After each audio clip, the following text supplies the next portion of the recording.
OLA Super Conference 2014. I'm so excited to be here. We're at the 20th anniversary and we're doing a special recording of interviews. My name is Erik Boekesteijn, coming all the way from the Netherlands to be at this fantastic conference. And I'm talking today with Bobbi Newman. Bobbi, welcome. Hello, it's nice to be here. How are you? Good, very good.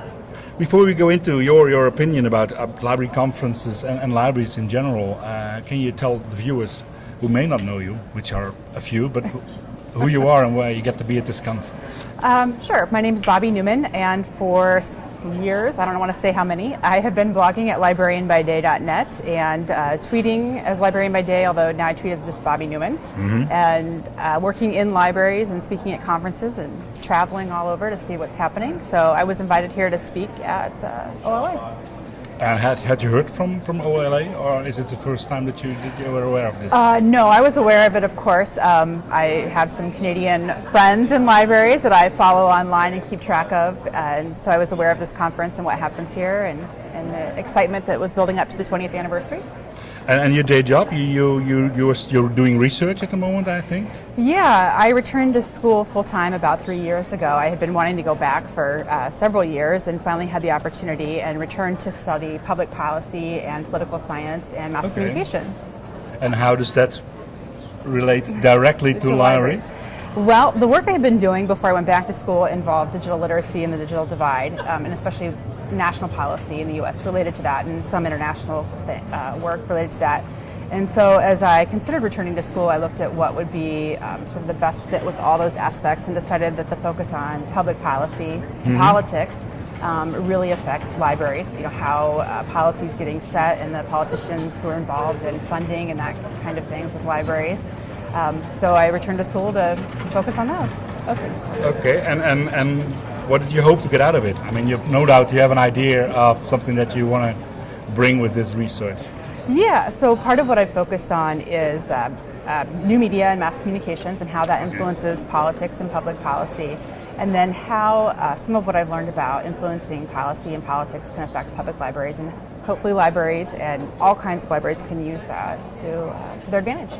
And today you're going to talk about this as well at the conference. What is your speech going to be about? My speech is going to talk about how disruption is an opportunity. Okay. And for the people who are not, the few people who are not at this conference, just in a few lines, what are you showing? What are you telling? We talk about how the disruption that we've been seeing in the world at large, how things are changing. Everybody's talking about it. I don't think it's it's news to anyone that things are changing. How that really is an opportunity, and how to look at it as an opportunity going forward, instead of sort of being afraid of the change that's happening around us. And do you have some best practices of that? Some examples that you give away? Yeah, I think my best thing I could tell people, and I keep getting asked this, is what's the skill that librarians need? And I keep saying you have to be comfortable with change and evolving, and that's really hard to do. It turns out that changing yourself and how you think is much harder than you would think. So I talk about some of the things we know about how people and organizations change and how to become more comfortable with that.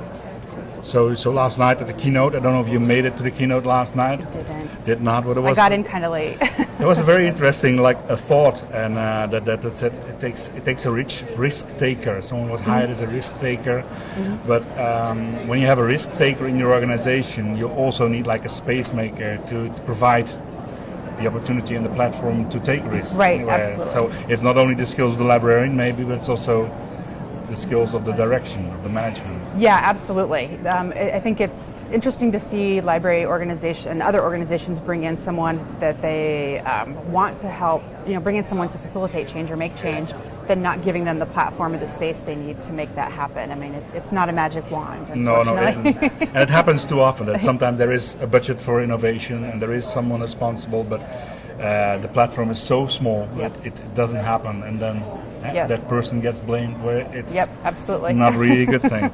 So if you have to finish this sentence, I have something. The world needs libraries because, what would you say? I would say the world needs libraries because as the world is changing around us, they're one of the few organizations that really provide unbiased access to information. People love to talk about Google, but Google is filtering what you see in your search results. Yes. According, I think most librarians know that, but probably other people don't. That you and I could do the same search and come up with very different results. And everything that we're using for information these days, Facebook, Twitter, is providing us information that's inside our bubble, inside of our echo chamber. Absolutely. And libraries are one of the few places where you can go Take and get you outside of that echo you can chamber. get that unbiased access to the information that we're looking for. So, what if we lose libraries? What happens? Bobbi? I think we're in trouble. What? Yes. I think we're really in trouble. I think that you're going to start seeing more control of the information that people receive and have access to if you get rid of libraries, any library and all libraries. Yeah. And customizing is a hot issue. People reaching out to the individual, customizing to the person. Yeah, I think if you're a for-profit organization or you have an agenda, that customization is beneficial to you. If you're Facebook selling ads or trying to make money from your business, if you're Google trying to make money, that's helpful. If you're an interest group that's trying to make money, if you're Amazon looking to make book recommendations, all of those people are driven by for-profit or for some other type of motivation. That libraries are just not behind their motivation. And creative inspiration.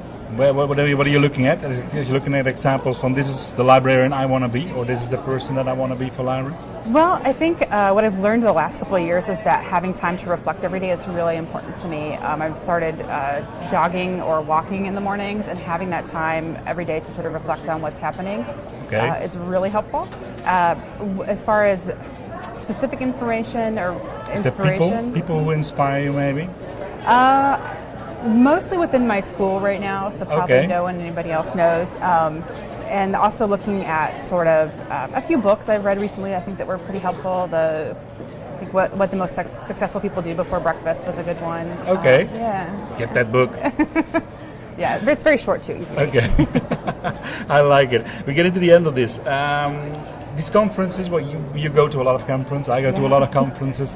How do you think they're great, but how do you think we can even make them better? I sometimes feel that people do not share all that rich content that they get at the conferences. How can we make it better?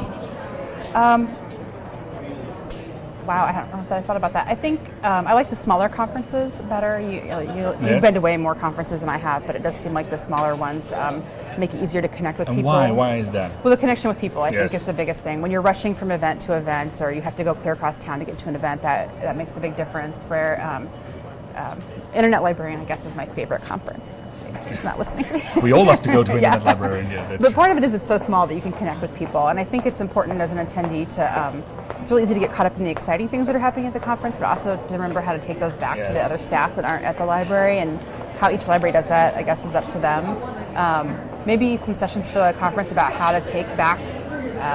That would be very useful. How to translate from here to there. I know a lot of people talk about you get to the conference and you get really excited, and then you get back to work and you've got 500 emails or 5,000 emails to go through, and you just lose it. Yeah. So somehow we have to find. I think the sessions are a very good idea. Then last, a special message to the organization here. I guess just thanks for having me. It's a wonderful conference, and I'm thrilled to be here, and hopefully I can come back. Well, thank you so much, Bobbi, for being on this show and doing this. I think recording these sort of messages and bringing it out there can really help to archive what's happening at these great conferences. Thank you so much.